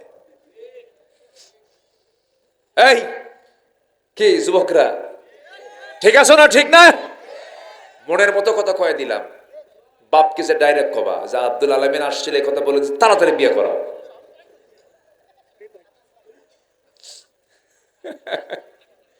খুব ভালো, বলি আলহামদুলিল্লাহ। জি, মেয়ের বাপ, ছেলের বাপ, এগুলো হিসাব করা উচিত। আমরা বোঝার চেষ্টা করব, কারণ জেনা আগে দরকার না বিয়ে আগে দরকার? জেনা বন্ধ করার জন্য কি চালু করতে হবে? বিয়ে। আল্লাহ সহজ সহজ করে দেন সমাজের জন্য। জোরে বলি আল্লাহুম্মা আমিন। রিজিকের দায়িত্ব কার? রিজিকের দায়িত্ব কার? বিয়ের আগে 2 হাত, বিয়ের পরে কয় হাত? 4 হাত। শক্তি তোর বাড়লো, টেনশন কিসের? দেখেন তো কোন দিক থেকে কোন দিকে চলে গেছে। এখন লাইনে আসেন। তাহলে আমরা না চা খাবো না এখন, আর অনেক রাত হয়েছে। মানুষগুলো তো যাওয়ার কোনো চিন্তাই নেই দেখতেছে কাল। আমি তো বুঝতেছি না কিছু। বলি আলহামদুলিল্লাহ। ফাতিমা রাদিয়াল্লাহু তাআলা আনহা, তার বিয়ে হলো গরিবের সাথে। কার সাথে? গরিবের সাথে। বাজার করতে গেছে, কি বিক্রি করতে গেছেন ঢাল। ঢাল ঢাল তরবারি দিয়ে হবে না, তরবারি যুদ্ধ লাগবে। ঢাল বিক্রি করতে যায়, কাস্টমার হচ্ছে ওসমান। গরিব না ধনী? কে? নবীজির বড় জামাই, 2 মেয়ের জামাই। এক মেয়ে মারা গেছে, আরেক মেয়ে দিছে। আল্লাহু আকবার বলে। ডাবল জামাই, সিঙ্গেল না ডাবল? ডাবল জামাই। আল্লাহু আকবার। জিন্নুলাইন। রাসূল খুব মহব্বত করতেন, খুব লাজুক ছিলেন, খুব লাজুক। কথা বলতেন খুব কম, আস্তে আস্তে। শরম শরম করে থাকা কিছু লোক আছে না, উনি খুব লাজুক ছিলেন। আমার নবীজি পাঠায়া দিলেন, ঢাল বিক্রি করতে গেছে। ওসমান বলছেন, এই আলী, যোদ্ধার ঢাল বিক্রি করা লাগে কেন? কি বিয়ে ঠিক হয়েছে? কার সাথে? শালীর সাথে। কি সুবহানাল্লাহ বলবেন না? ঢাল দিলেন, টাকাও। ঢাল নিলেন, টাকা দিলেন। কিছু দূর যেতে না যেতে পিছন থেকে ওসমান বলছেন, আলী, যোদ্ধার হাতে কি ঢাল না থাকলে মানায়? আমি তোমাকে ঢালটা গিফট করলাম। ঢালটা নিয়ে নবীর কাছে চলে গেলেন। রাসূল বললেন, ওসমান, বুঝি ঢালটা বিক্রি হয় নাই, সমস্যা নাই, ব্যবস্থা হয়ে যাবে হুজুর। ঢাল তো বিক্রি করেছি, টাকাও দিয়েছে, ঢালও বিক্রি হয়ে গেছে। ঢাল আবার আমাকে গিফট করেছে। লোকটাকে? ওসমান। রাসূল বলেন, লোক আর খুঁজে পাও নাই? তুমি জায়গা মতো গেছো। আমি ওসমানকে বলতেই পারলাম না, বড় জামাই তুমি আগেই যা ঢোল পিটে আসছো। এখন বলেন তো, কোন শ্বশুরও যদি মেয়ের বিয়ে ঠিক করতে নিয়ে যদি বড় জামাইকে না বলে, আজকের সমাজে কি হতে পারে বলেন তো? তোর বাপ কি মানুষ রে? কি ঠিক আছে কিনা বলেন? হ্যাঁ, কিন্তু ওরকম ছেঁচড়া জামাই তো রাসূল নেন নাই। আমরা না হয় আমাদের সমাজে ছেঁচড়া জামাই আছে, খালি দাওয়াত খাওয়ার লোভ নিয়ে থাকে। ওরকম তো আর না। রাসূল খুব খুশি হলেন। ঠিক আছে, যাও। বিয়ে দিলেন। রাসূল বিয়ে দিয়েছেন ঠিক, কিন্তু রাসূল মেয়েকে না দেখলে থাকতে পারতেন না। 3 দিন পার হতো না। রাসূল খুব ফ্যামিলির দিকে খুব টান ছিল তার। আল্লাহু আকবার বলেন। বিশ্বনবী হলে কি হবে? পরিবারকে সর্বক্ষণ এরকম নজরে রাখতেন, খেয়াল রাখতেন, কার কোন সমস্যাগুলো আছে দেখতেন। এমন কি সাহাবী, ছোট্ট সাহাবী, সে একটা পাখি পালতো। রাসূল বলতেন, এই তোমার নগায়ের খবরটা কি? আল্লাহু আকবার বলেন। কি যত্ন নেওয়া রাসূল ছিলেন। আমার নবীজি মেয়েকে বিয়ে দিলেন আর বললেন, মা যাচ্ছ বাপের বাড়ি থেকে স্বামীর ঘরে, এখন তোমার শ্রেষ্ঠ ঘর হলো স্বামীর ঘর। আল্লাহু আকবার বলে। স্বামীর ঘরে চলে যাচ্ছ, মৃত্যুর দিন পর্যন্ত স্বামীর বিরুদ্ধে যেন একটা নালিশ আমার কানে না আসে যাও, এই কথা বলে পাঠায়া দিলেন। আর আজকের মেয়ের বাপরা মেয়েকে পাঠায় দেয়, যা, কি কথা বলছেন, চলে যা বাবা, চলে যা মা, স্বামীর ঘরে চলে যাও, যদি কোনো সমস্যা হয় এই যে ফোন দিলাম, শুধু ফোন দিবি, খাইয়া ফালাম। কি হাসে না নাই, হাসে না নাই, আগে হুমকি দেয়, আগে হুমকি দেওয়া শেষ, তো মারামারি তো লাগবেই। ফাতিমাকে বিয়ে দিবেন, খবরদার স্বামীর বিরুদ্ধে একটা নালিশ তুমি বলতে পারবে না, আমি এমন জামাই দেই নাই, যাও সংসার করে খাও। খাবার নাই, ঘর নাই, কিচ্ছু নাই। আমার নবীজির আদরের কলিজার টুকরা হাসান হোসাইন তারাও না খেয়ে থাকে, কিন্তু ভাইরার কিন্তু সম্পদ ঠিকই ছিল, কিন্তু এই ভাইরা ওই ভাইরার কাছে কোনোদিন যান নাই, কারণ সাইয়েদনা আলী বলতেন, আমার কাছে অভাবটাই আমার জন্য বিশাল বড় গর্ব। আল্লাহু আকবার বলেন। কোনোদিন চান নাই, কোনোদিন বলেন নাই। সাইয়েদনা আলী একদিন বলতেছে, ফাতিমা তোমার তো কষ্ট হয়, হাসান হোসেনের কষ্ট হয়, দেখো তো তোমার আব্বাকে বলে একটা কাজের মানুষ, একটা খাদেম দেওয়া যায় কিনা।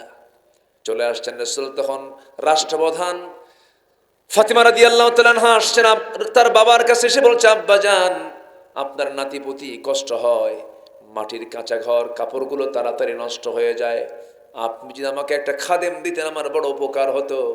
রাসূল আস্তে করে ডাক দিচ্ছেন, মা এদিকে আসো, তোমার বাবা মুহাম্মদ সাল্লাল্লাহু আলাইহি ওয়াসাল্লাম নিজের কাপড় নিজে ধৌত করে, নিজের কাপড় নিজে সেলাই করে, নিজের ঘর নিজে ঝাড় দেয়। তোমার বাবা কারো খেদমতকে পছন্দ করে না, নিজের কাজ নিজেই সম্পূর্ণ করতে পছন্দ করে। এই দুনিয়াকে বাড়ানোর চেষ্টা করো না মা, কোনো কাজের মানুষের প্রয়োজন নাই। সুবহানাল্লাহ, আলহামদুলিল্লাহ, আল্লাহু আকবার 33 বার করে সকাল সন্ধ্যা পড়বে, সমস্ত কাজের জিম্মাদার আমার আল্লাহ তোমার হয়ে যাবে।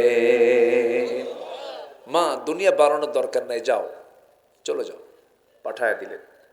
চিন্তা করা যায়, রাসূল একদিকে এটার মডেল, আরেকদিকে ধনী জামাইয়ের মডেল। আল্লাহু আকবার বলেন। সব ব্যালেন্স করেছেন। আমার বন্ধুগণ, এই দুনিয়া তো পার হবেই, কিন্তু আখিরাত তো শুরু হবে, কিন্তু পার হবে না। এই দুনিয়াকে আমরা সুন্দর করব, অহংকার দেখাবো না। এক নাম্বার গুণ হলো আমরা বিনয়ী হব না অহংকারী হব। বিনয়ী হবে, কেউ আপনাকে কষ্ট দিয়ে কথা বললো, আপনি হাসি মুখে উত্তর দিয়ে দিবেন। কেউ আপনাকে কড়া ভাষায় কথা বলেছে, আপনার কর্মচারীও যদি হয়, হয়তো একটা ধমক মেরেছে, আস্তে করে তার পিঠে হাত দোয়া দিবেন, ভাইরে এরকম করে কথা বলতে নেই, সুন্দর করে কথা বলো। এই পৃথিবীতে আপনি যত নরম হবেন, আখিরাতে আপনি তত সম্মানিত হবে। বউটাও মাঝে মাঝে যদি খেপে যায়, রাগ করবেন না। যে লোকটা রাখবে সে লোকটা হারবে, আর যে লোকটা রাখবে না সে লোকটা কখনো হারবে না, সে জিতেই যাবে, সে জিতেই যাবে। যে কোনো কাজেই কি রাগ দরকার না ধৈর্য দরকার? ধৈর্য দরকার। কিছু কিছু কর্মচারী আছে এমন আচরণ করে, মালিকের কাম সারা, কিন্তু মালিক যদি অ্যাকশনে যায় কামই তো সারা পারবে না। ধৈর্য ধরতে হয়। ব্যবসা আগে না ধৈর্য আগে? রুবেল ভাই, ধৈর্য আগে না? কত কি করতে হয়, কত ফেস করতে হয় বলেন তো। বিয়ে আগে না ধৈর্য আগে? আসতে কয়, ফোন দিয়ে কয়েকদিন আগে কয় বিয়ে আগে, দেখো ধৈর্য আগে দরকার। ওই ফোন দিছে কয়েকদিন আগে এক মহিলাকে, হুজুর একটা প্রশ্ন, কি তা আমার স্বামী সকালেও তালাক দেয়, বিকেলেও তালাক দেয়, তাহলে ক্যাসার লাগলে কি করে? তালাক দেয়। রাগ উঠলে খালি, হুজুর সকালেও দেয় বিকেলেও দেয়, আমার কি, আমি কি আসি না নাই?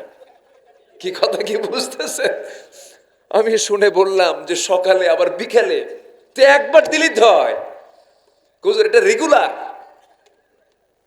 বলেন ওটা কি সংসার হচ্ছে না জেনা হচ্ছে? জেনা হয়ে যাচ্ছে। শুধুমাত্র রাগ, শুধুমাত্র কি রাগ। রেগে যাবেন তো হেরে যাবেন। আমরা রাখবো না। জোরে বলি ইনশাআল্লাহ। রাগ থাকে শয়তান থেকে। রাগ আসে কোন জাত থেকে? শয়তান থেকে। স্বামী স্ত্রীর মধ্যে কোনো দ্বন্দ্ব লেগেছে, দ্বন্দ্ব শুরু হয়ে গেছে, হতেই পারে টানাপোড়েন, হতেই পারে। হয়তো আপনি বললেন না, আপনার বউকে টাকা দিয়েছেন সংসার খরচের জন্য, আপনি যেতে পারেন না, 10 দিন বাইরে আছেন, বউটাকে খরচ দিয়ে আসছেন, খরচটা শেষ হয়ে গেছে, হয়তো অসুখ বেশি ওষুধ বেশি লেগেছে। আপনি হয়তো বললেন আবার টাকা চাও কেন, হয়তো বউ বলে ফেললো টাকা কেমন অন্য কোথাও দেই নাকি, এরকম হতে পারে, তো হতে পারে কিনা। সেও রেগে গেল, আপনিও রেগে গেলেন, ক্যাসাল শুরু হয়ে গেল। আস্তে করে বলবেন, তুমি এমন করে কথা বলছো কেন, ঠান্ডা হয়ে কথা বলো, আসলে টাকাটা তুমি কোথায় খরচ করেছো। সুন্দর করে বলবেন, সুন্দর করে ধৈর্যশীলতার পরিচয় দিবেন। আল্লাহর কাসাম, আল্লাহ পাক নারীকে যে হৃদয় দিয়ে বানিয়েছেন, কোন পুরুষ যদি সুন্দর হৃদয় দিয়ে তাকে যদি মহাব্বত করতে পারে, পৃথিবীর কোন সংসার কখনো ভাঙতে পারে না। কিছু পুরুষ আছে কুত্তার মতো আচরণ করে, এই আছে না নাই? হাইওয়ান, হাইওয়ান জানোয়ারের মতো আচরণ করে, বউকে মানুষই মনে করে না, বউকে মানুষই মনে করে না, বউটাকে মনে করে যে একটা জন্তু, কেনা গোলাম, এটা মনে করে না, কখনো না। আপনি কি জানেন আপনার চারিত্রিক সনদ আপনার স্ত্রীর কাছে? আপনার স্ত্রী যদি বলে আমার স্বামী ভালো, আল্লাহ বলবেন আমার ওই বান্দা ভালো। পৃথিবীর সবার কাছে চারিত্রিক সনদ পাওয়া যায়, জনদরদি সামাজিক ব্যক্তিত্ব। বউ তো জানে ওটা কত নম্বর লুচ্চা। কি কথা বলছেন ভাই আপনি? এই জন্য সবার আগে ভালো হতে হবে কার কাছে? বউয়ের কাছে। কি কথাগুলো কি খারাপ লাগতেছে নাকি আপনাদের? আমরা নিজের কাছে আগে ভালো হব, নিজেদের কাছে ভালো হব, মার কাছে ভালো হব, বাবার কাছে ভালো হব, ছেলের কাছে ভালো হব, মেয়ের কাছে ভালো হব। আল্লাহু আকবার বলেন। পরিবারটা বানাবো জান্নাতি, পরিবারটা বানাবো কি জান্নাতি। সকালে আজান হওয়ার সঙ্গে সঙ্গেই সব ঘরে ওযুর আওয়াজ পাওয়া যাবে। কিসের আওয়াজ? ওযু। বাবা উঠবেন ঘুম থেকে, মেয়ের ঘরে নক দিবেন, আসসালাত আসসালাত। ছেলের ঘরে নক দিবেন, আসসালাত আসসালাত। আত্মীয় স্বজন আসছে, তাদের ঘরে নক দিবেন, আসসালাত আসসালাত। আসসালাতু খায়রুম মিনান নাওম। আজান হয়ে গেছে, ঘুম থেকে ওঠো, ঘুম থেকে নামাজ উত্তম। সবগুলোকে জাগায় দিলেন। মসজিদে যেতে পারলেন না, বউটাকে পেছনে দিলেন। মেয়ের সন্তান আছে, বউয়ের সঙ্গে দাঁড়ায় দিলেন। ছেলের সন্তান আছে, ডান দিকে দিলেন। আবার আরেকটা ছেলে আছে, তাকে বাম দিকে দিলেন। গোটা পরিবার নিয়ে সুন্দর নামাজটা পড়লেন, সুন্দর তেলাওয়াত করলেন। আল্লাহর কসম করে বলি 24 ঘন্টা শয়তান ওই বাড়িতে ঢুকবে না। কি কথা ক্লিয়ার? এগুলো করব আমরা। বাড়িটাকে জান্নাত বানায় ফেলেন, বাড়িটাকে সুন্দর বানায় ফেলেন। রিমোট কন্ট্রোল করুন। প্রযুক্তি থেকে, প্রযুক্তির মিস ইউজ থেকে নিজেকে বাঁচানোর চেষ্টা করুন। বড় একটা এলইডি টেলিভিশন নিয়েছেন, সে জায়গায় চলছে হরদম নাটক, সিনেমা, কোনো লাভ নাই। ওই সমস্ত চিত্র আপনি চিত্রায়িত করবেন বাড়িতে, বাড়ি নোংরা হয়ে যাবে। এগুলো করবেন না। আল্লাহর কালাম দিয়ে সবসময় গোটা ঘরটাকে আলোকিত রাখুন। যদি ভিতরে কোনো সাউন্ড দেওয়া লাগে, আপনি তেলাওয়াতে অডিও সাউন্ডে কোরআন তেলাওয়াতটা শোনেন। সূরা ইয়াসিন শোনান, সূরা রহমান শোনান। বাড়ি পরিবারটা কোরআনের জিকির দিয়ে আপনি ভরায় ফেলুন, দেখবেন যে প্রশান্তি পাবেন। গোটা পৃথিবীর শ্রেষ্ঠ প্রশান্তি আপনার ঘরটা হয়ে গেছে। জোরে বলি সুবহানাল্লাহ। নিজে বিড়ি খাবেন না, সন্তান আপনার বিড়ি খাওয়া দেখবে, সন্তান নষ্ট হয়ে যাবে। সন্তানদের সময় দিবেন, সন্তানদের সঙ্গ দিবেন, সন্তানের সঙ্গে বন্ধু সুলভ হয়ে যাবেন। বন্ধুর মতো সন্তান কিনে হুন্ডায় চড়বেন, চলো আজকে বাবা অমুক জায়গায় যাই, আজান হয়ে গেছে বাবা চলো উজু করো, নামাজে দাঁড়াই। এরকম করে অভ্যাসগত পরিবর্তন করে অসৎ বন্ধু থেকে সন্তানদেরকে হেফাজত করুন। এই পৃথিবীতে সন্তানের জীবনের সবচেয়ে বড় বন্ধু হলো বাপ মা, বাপ মার জীবনের সবচেয়ে বড় বন্ধু হলো সন্তানরা।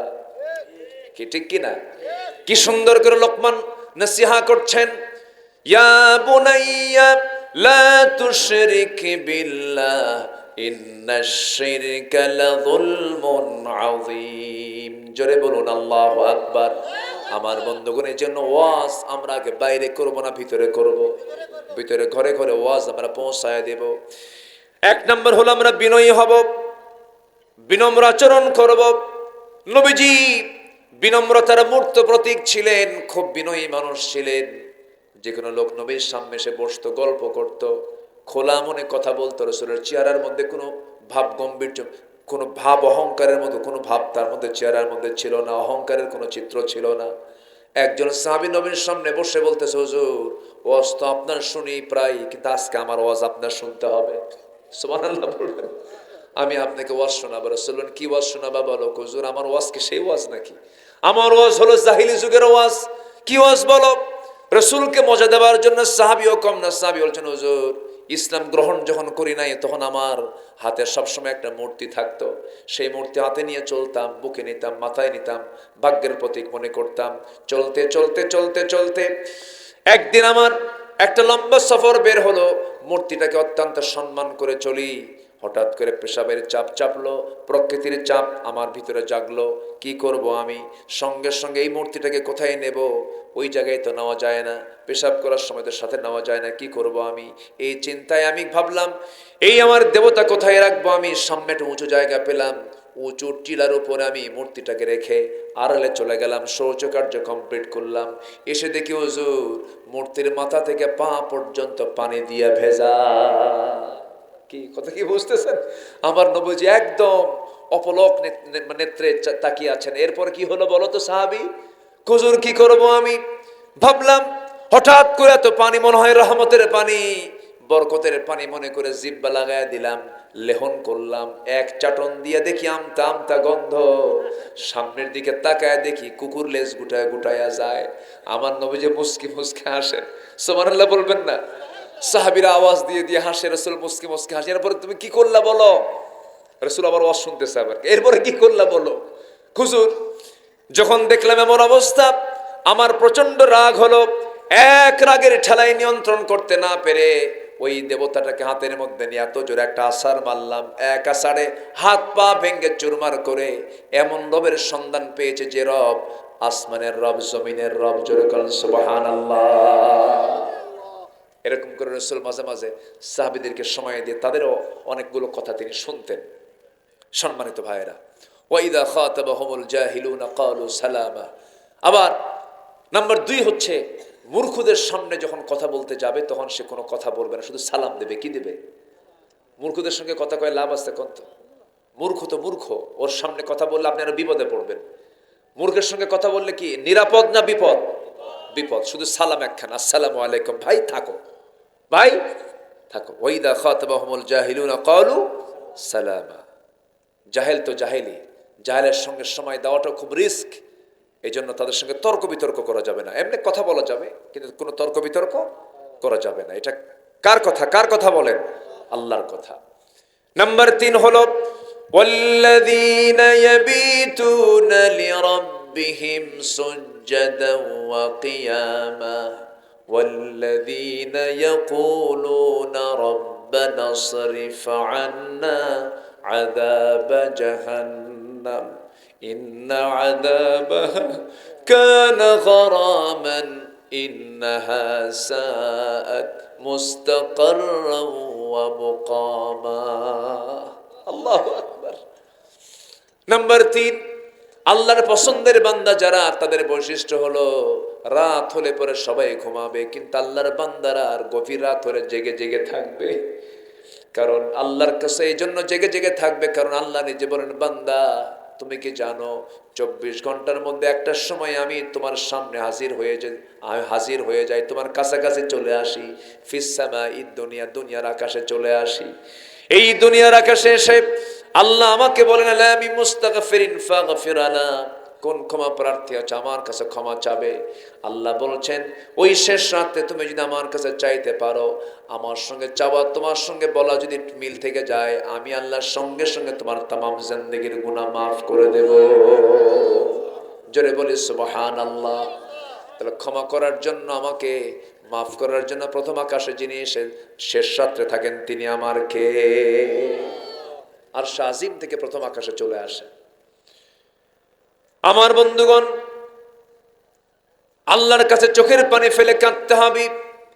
দুনিয়ার কারো কাছে কেঁদে লাভ নাই, বউয়ের কাছে কাঁদবেন, একদিন বউ হেরে যাবে। সন্তানকে নিয়ে কাঁদবেন, সন্তান একদিন হেরে যাবে। বাপ মা নিয়ে কাঁদবেন, বাপ মা একদিন হেরে যাবে। কিন্তু আল্লাহর জন্য আমরা যদি কাঁদতে পারি, সব হারবে, কিন্তু আমার আল্লাহ কখনো আমাকে হারাবেন না। জোরে বলেন সুবহানাল্লাহ। এই জন্য কাঁদতে হবে কয়জনের কাছে? আসতে বলবেন না, কয়জনের কাছে বলেন? যুবকরা, চোখের পানি নষ্ট করবা না, বিবাহ পূর্ব কোনো নোংরামি করবা না। কাউকে পছন্দ করতে নিয়ে ইমান হারা হবে না, ইমান শূন্য হবে না। বালিশ ভিজায় লাভ কি? চোখ লাল বানায় লাভ কি? চোখ বড় বানায় লাভ কি? তুমি যে পুরুষটার জন্য, ও মা, ও ভাইয়েরা, তুমি যে নারীটার জন্য কাঁদতেছো, এই নারী একদিন হেরে যাবে, থাকবে না। তোমার বউ তুমি সুন্দরী দেখে বিয়ে করেছো, বাচ্চা একটা হয়ে গেছো 2 বছর। হঠাৎ করে তুমি ঘাসুরিয়া থেকে, জোকা থেকে মাজিরা যাওয়ার পথে রোড অ্যাক্সিডেন্ট করে মারা গেলা, হোন্ডা উল্টে তুমি মারা গেছো। তোমার বউটা শুনলো, কাঁদবে। কয়দিন কাঁদবে? সারা জীবন কাঁদবে নাকি? 3 দিন, 4 দিন, 7 দিন, 8 দিন পর কান্না থেমে যাবে, হাসি বের হবে, খাওয়া দাওয়া স্বাভাবিক হয়ে যাবে। 1 মাস পার হবে, 2 মাস পার হবে, 3 মাস পার হবে, সব ভুলে যাবে। বাচ্চা একটা এতিম থেকে যাবে। তোমার শ্বশুর বাড়ির লোকজন তোমার বউটাকে নিয়ে চলে যাবে। 6 মাস পার হতে দেবে না, অন্য জায়গায় বিয়ে দিয়ে দিবে। নতুন স্বামী পেয়ে যাবে, তোমার সেই সুন্দরী বউটা অন্যত্র বিয়ে হয়ে যাবে, সুন্দর স্বামী পেয়ে যাবে। বিয়ের পরের দিন ওই বউটা তোমার শ্বশুরকে ফোন দিয়ে বলবে, আব্বা, তোমাদের সিদ্ধান্তই ভালো ছিল, কারণ আগের স্বামীর চাইতে এই স্বামী আমার আরো ভালো। এটাই হলো দুনিয়ার নিয়ম। আপনি যা কামাই করতেছেন, সন্তান দখল করে ফেলবে, আপনি মরে যাবেন, সব আপনাকে খবরে রেখে চলে আসবে। দিন শেষে আমার বন্ধু কেউ না, দিন শেষে আমার বন্ধু একমাত্র আমার কে? অতএব কাঁদবো আমরা কার কাছে? আল্লাহর কাছে। নামাজ না পড়া, আজ থেকে নামাজ না পড়ে, সবাই কি নামাজ পড়তে রাজি আছি? কয় ওয়াক্ত নামাজ? জোরে বলেন, কয় ওয়াক্ত নামাজ? 5 ওয়াক্ত নামাজ পড়বেন। কারা কারা আজকের থেকে নামাজ বাদ দেব না? কারা একটু সিদ্ধান্ত কি নেওয়া যায়? একটু হাত তুলে দেখেন তো দেখি, কারা কারা নামাজ পড়বেন। অনেকে মনে বিপদে পড়ে গেলেন মনে হয় নাকি? আল্লাহ, মাহফিলে কেন আসলাম, এরকম ভাবতেছেন? একটু হাত তোলেন না ভাই। আসছি যখন, এই সিদ্ধান্তটা নেই, 1 ওয়াক্ত নামাজ কাজা মানে জাহান্নাম। বলুন, ইয়া আল্লাহ, আমাদেরকে 5 ওয়াক্ত সালাত আদায় করার তৌফিক তুমি আল্লাহ দিয়া দাও। জোরে বলি আমিন, আরো জোরে আমিন, আরো জোরে আমিন। হাত নামান। নামাজ ছেড়ে দেওয়ার পরিণতি যদি বান্দা জানতো, নামাজ ছেড়ে দেওয়ার ভয়াবহতা কি, নামাজের জন্য কম্পিটিশন শুরু করত। আল্লাহ তাআলা বলছেন, বান্দা, আমি তোকে আরশ আজিমের ছায়ায় জায়গা দেব। আরশ আজিম, আরশ আজিম কোন জায়গায়? তারকার পরই, তারকার পর, এই আকাশের পর, 7 আকাশের পর আরশ আজিম। সে আরশ আজিমের ছায়ার মেহমান বানাবেন কোন যুবককে? যার দিলটা লটকানো থাকে মসজিদের সাথে। রাজুলুন কলবুহু মুআল্লাকুম বিল মাসাজিদ। মসজিদ না মাসাজিদ। মাজিরা আছেন, মাজিরার মসজিদ। বনানী আছেন, বনানীর মসজিদ। কলোনি আছেন, কলোনির মসজিদ। সাতমাথা আছেন, পার্ক মসজিদ। সাতমাথা আছেন, বাইতুর রহমান মসজিদ। সাতমাথা আছেন, বড় মসজিদ। কি আছে না নেই বলেন তো? নামাজ ছাড়া যাবে না। আপনি আল্লাহকে স্মরণ করবেন, আল্লাহ আপনার জন্য জান্নাত বরাদ্দ করবেন। আল্লাহু আকবার বলি। তাহলে নামাজ কারো বাদ যাবে আজকের থেকে? সবাই নামাজ পড়বো তো? বেনামাজি কোনোদিন বিনয় হয়? নামাজি বিনয় হয়, নামাজি ধৈর্যশীল হয়। আল্লাহ পাক নামাজি বানান। জোরে বলি আমিন। জি, 3টা চলে গেল। কটা গেল? 3টা। এখনো পড়ে আছে হলো 13টা। আমরা একটু লাইনে লাইনে শুনি। আমি চিন্তায় আছি, কখন যে দৌড় মারবেন আপনি, আমি চিন্তা করতেছি। ও, সাথে খাবারও আছে, মাশাআল্লাহ, 100 মণ। আমি এই রিপোর্টও নিয়েছি। না, ভালো খাবার তো আল্লাহ দিয়েছেন বরকতের জন্য। জি, বরকত, আমরা এটা গ্রহণ করব, খাবো না কেন? কুলু ওয়াশরাবু, তাই না? কুলু ওয়াশরাবু, খাও, পান করো। কার কথা? খাওয়া কিন্তু একটা ইবাদত। খাওয়া একটা কি বলেন তো? ইবাদত। নাম্বার 4 হলো জাহান্নাম থেকে বাঁচার চেষ্টা করা। নাম্বার 5 হলো অপচয় না করা। অপচয় করবেন তো শেষ হয়ে যাবে। আপনি বেশি বেশি খাইছেন, এটাও কিন্তু আপনার জন্য অপচয়। আপনি বেশি বেশি খরচ করবেন, এটা আপনার জন্য অপচয়। আল্লাহ পাক আপনাকে শত কোটি টাকার মালিক বানিয়েছেন, আপনি 4-5টা গাড়ি নেবেন কেন? আপনার গাড়ির যা প্রয়োজন সেই গাড়ি আপনি ব্যবহার করবেন। আল্লাহ আপনাকে সম্পদ দিয়েছেন পরীক্ষা করার জন্য, উল্টা পাল্টা করা যাবে না, উল্টা পাল্টা খরচ করা যাবে না। ওমরে ফারুক রাদিয়াল্লাহু তাআলা অর্ধ দুনিয়ার শাসনকর্তা অসুস্থ হয়ে পড়েছেন। রাষ্ট্রের কিছু মধু ছিল, কিসের মালিক হচ্ছে রাষ্ট্র, তিনি মধুর প্রয়োজন, তিনি অসুস্থ। তিনি বললেন আমার মধু দরকার, কিন্তু মধুর মালিক তো আমি নই। আপনার আবার বলতে হবে নাকি কেনা আমি যদি আজকে আমি যদি জনগণকে না বলে এই মধু যদি না বলে খাই, কিয়ামতের দিন আমাকে চোরের কাতারে দাঁড়াতে হবে। আল্লাহু আকবার বলবেন না? কি সিম্পল জীবন যাপন তারা করেছেন। একজন প্রদেশের গভর্নর সাইয়েদনা ওমর ফারুকের সামনে এসে দামি খাবার দিয়ে তাকে খুশি করার চেষ্টা করতেছেন। ওমর ফারুক বলছেন কি খাবার নিয়ে আসছে? এই যে খাবার, উন্নত খাবার। তিনি বলছেন এই খাবারগুলো তোমার প্রদেশের জনগণ কি পায় নাকি? আমার দেশের জনগণ কি পায় নাকি? না, যে খাবার আমার জনগণ পায় না সে খাবার ওমর কখনো মুখে নেবে না। আল্লাহু আকবার বলবেন না? চিন্তা করে দেখো কি ছিল তাদের জীবন। আমরা সেই জীবনগুলোকে আমরা সাজাবো আমাদের জীবনে। জোরে বলি ইনশাআল্লাহ, আর জোরে বলি ইনশাআল্লাহ। আমার বন্ধুগণ, নাম্বার 6 হলো মিতব্যয়ী হওয়া। নাম্বার 7 হলো আল্লাহ ব্যতীত কাউকে না ডাকা। আজকে তো কোন সময় যেন দেখলাম বাবার দরবারে ট্রাক নিয়ে যাচ্ছে। হ্যাঁ, বাবার দরবারে যায় না, নতুন ট্রাক নিয়ে মহাস্থানে যায়।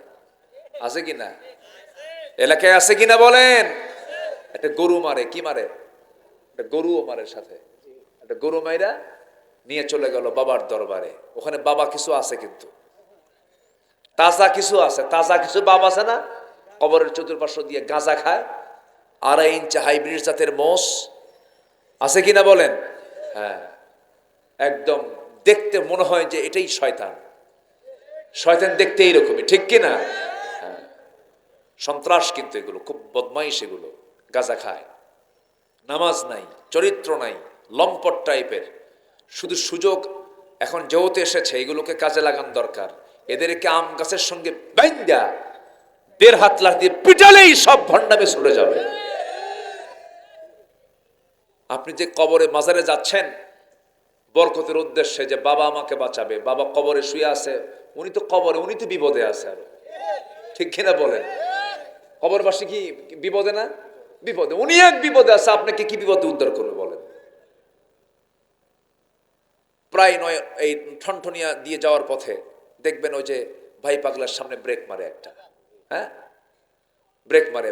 বাসের হয়তো হেল্পার ড্রাইভারকে বলে বস ব্রেক, কি ঠিক আছে কিনা? সামনে মাজার শরীফ, হ্যাঁ, সামনে কি শরীফ? মাজার শরীফ। দেন কিছু। আচ্ছা, ওই যে মরে আছে, ওনার কি চা খাওয়া লাগে? চা খাওয়া লাগে তো দেন কেন?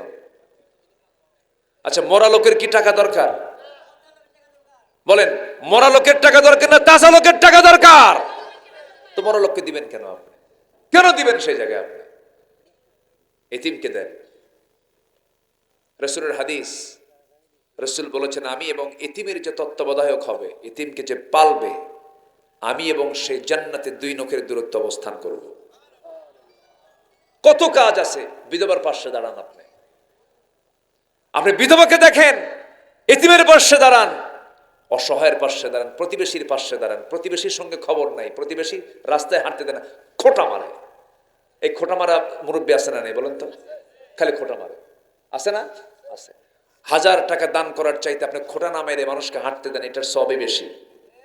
সম্মানিত ভাইয়েরা, যেদিন আমি এই হাদিসটা পড়েছি যে এতিমের তত্ত্বাবধায়ক এবং রাসূল জান্নাতের মধ্যে 2 নখের দূরত্ব অবস্থান করবেন, সেদিন থেকে আমি একটা এতিমখানা চালাই।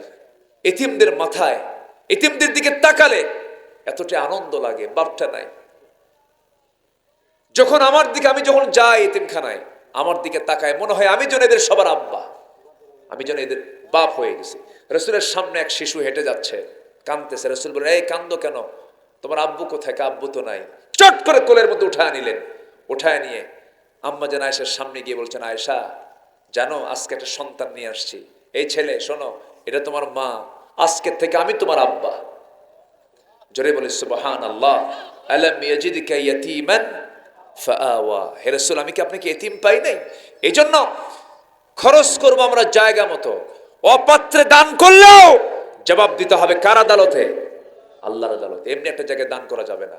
আপনি যে গাঁজা খাবে ওকে দিয়ে লাভ আছে নাকি? গাঁজা খাওয়ালেন, এই সহযোগিতা হলো আপনার। জানেন যে টাকা নিলেই মদ খাবে, ওকে মদের টাকা দেওয়া যাবে? জি।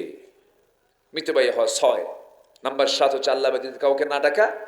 নাম্বার 8 হচ্ছে ওয়ালা ইয়াজনুন, জেনা না, কি ওয়ালা হত্যা না করা, হত্যা না করা। নাম্বার 9 হলো জেনা না করা, ওয়ালা ইয়াজনুন, জেনা না করা। জেনার মধ্যেও কিছু ক্লাস আছে, দেখবেন কিছু জেনা আছে এত মারাত্মক যে নিজের প্রতিবেশীর সঙ্গে জেনা করে, এমন কিছু জেনাকার আছে না নাই বলেন তো? আছে। এরা আরো ভয়ঙ্কর।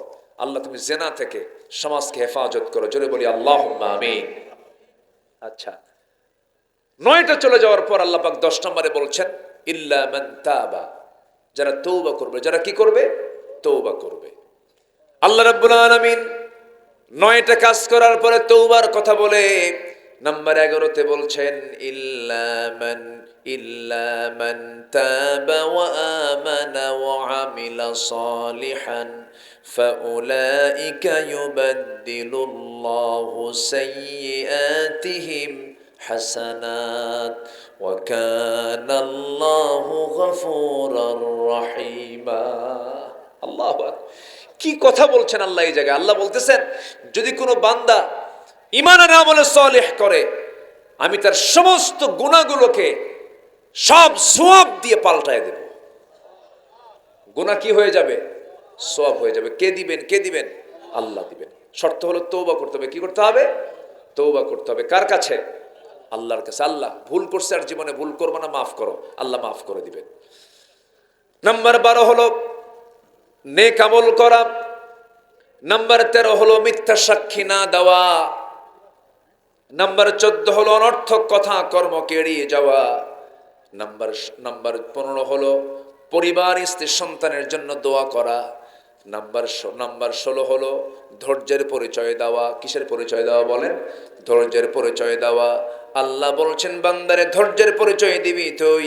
উলাইকা ইউজাউনাল গুরফাতা বিমা সাবারু ওয়া ইউলাক্কাউনা ফিহা তাহিয়াতাও ওয়া সালামা খালিদিনা ফিহা হাসুনাত মুস্তাকাররাও ওয়া মুকামা।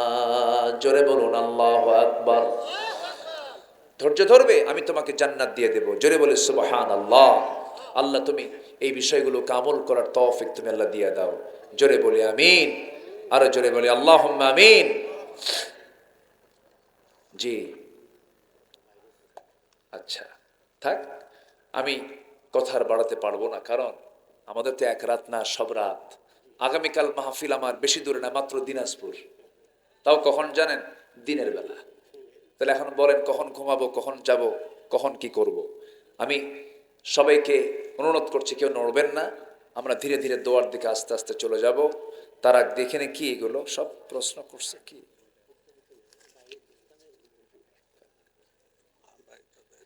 করতে হবে? জি, একটু চাদর কি দিবেন ভিতরে? চাদর দিয়ে দেন, ব্যাগ দিয়ে দেন। যারা আসছেন সবার হাতের বরকত নেব। অন্তত বিড়ি খাওয়ার টাকাটা আজকে দিয়ে যায় নাকি? বিড়ি খাওয়া যাবে না। আল্লাহ তুমি সকল নেশা থেকে তুমি আল্লাহ বাঁচাও। জোরে বলি আল্লাহুম্মা আমিন। জি, আমরা দোয়া করব। জি, আমার ভাইরা একটু ব্যাগ যাচ্ছে, ব্যাগ দেওয়া হয়েছে কি ভিতরে? ব্যাগ দেওয়া হয়েছিল? জি, ব্যাগ যাচ্ছে। যে যা পারে আমরা ব্যাগে দেব। মহিলা প্যান্ডেল থেকে মায়েরা 5576 টাকা দান করেছেন সম্মিলিতভাবে। আল্লাহ তুমি সবার দানকে কবুল করো। জোরে বলি আল্লাহুম্মা আমিন। জিকির করে সুবহানাল্লাহ আলহামদুলিল্লাহ, আরো জোরে লা ইলাহা,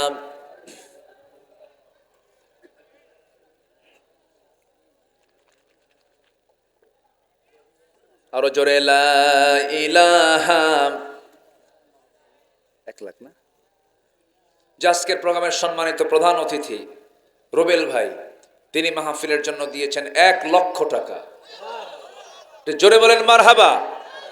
আমার তো মনে হয় তিনি আরো বেশি দিতে পারবেন এবং দেওয়ার মতো কলিজাও আছে। তিনি এ তো শুধু নগদ দিলেন, এরপরে তো আরো দিয়েছেন এবং আপনাদের খাবারের জন্য গরু একটা 2 লক্ষ টাকার গরু দিয়েছেন। জি আলহামদুলিল্লাহ বলেন। আল্লাহ তুমি তার দানকে কবুল করো, জোরে বলি আমিন। জি আলহামদুলিল্লাহ। আবু বকর কয়জন হয়? আবু বকর কয়জন হয় বলেন? ঘুরে ফিরে তার দিকেই চলে যায় কিন্তু। জি নামোজা মাদ্রাসার সম্মানিত সহকারী অধ্যাপক মহোদয়, তিনি দিয়েছেন 2000 টাকা। আল্লাহ কবুল করুন। আব্বা আম্মা রুহের মাগফিরাতের জন্য দোয়া চেয়ে দিয়েছেন, আল্লাহ কবুল করো। জি গত বছর এই সবাই এসে ওয়াজ শুনতে এসে ভাইটা তার মাকে হারিয়েছেন, মারা গেছেন।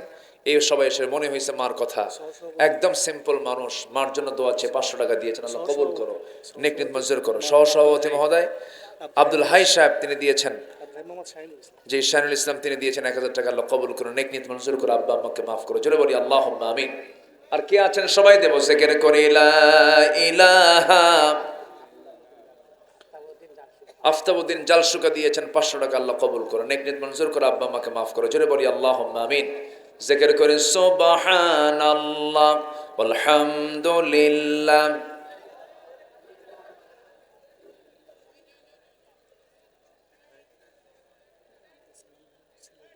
চলে গেল, আসবে না?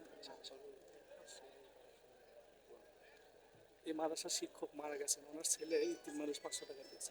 এই মাদ্রাসার শিক্ষক মারা গেছেন, তার ছেলে তার আব্বার জন্য দোয়া চেয়ে দিয়েছেন কিছু টাকা, আল্লাহ কবুল করুন, নেক নিয়ত মঞ্জুর। শেখ ফরিদ তার আব্বা আম্মার জন্য দোয়া চেয়ে দিয়েছেন 5000 টাকা, আল্লাহ কবুল করুন, নেক নিয়ত মঞ্জুর করে, আব্বা আম্মাকে মাফ করে, জোরে বলি আল্লাহুম্মা আমিন। আর কে আছেন মেহেরবানি করে দিলটা নরম করে আমরা সবাই দেব ইনশাআল্লাহ। ব্যাগ যাচ্ছে, ব্যাগের সবাই যে যা পারি কম বেশি আমরা দেব ইনশাআল্লাহ।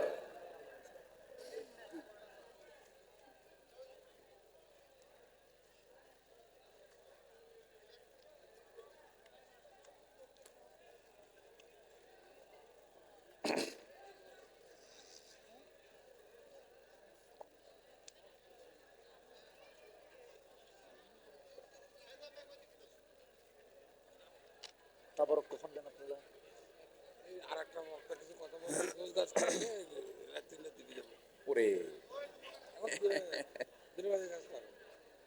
হ্যাঁ একটা বাজে গেছে। জি সম্মানিত ভাইরা আমার, কি পরবর্তী মেহমান কই, উনি আসছে? আব্দুর রাজ্জাক নীলু, বাবা দাদা দাদি। আব্দুর রাজ্জাক নীলু ভাই, তিনি দিয়েছেন দাদাদের রুহের মাগফিরাতের জন্য দোয়া চেয়ে দিয়েছেন, আল্লাহ কবুল করুন। আমি কি দোয়া করে দেব তাহলে? যে আমরা ছোট্ট একটা দোয়ার মধ্য দিয়ে আমি শেষ করছি, এরপর আবার আরেকজন আলোচক তিনি আসবেন, তিনি কথা বলবেন। যে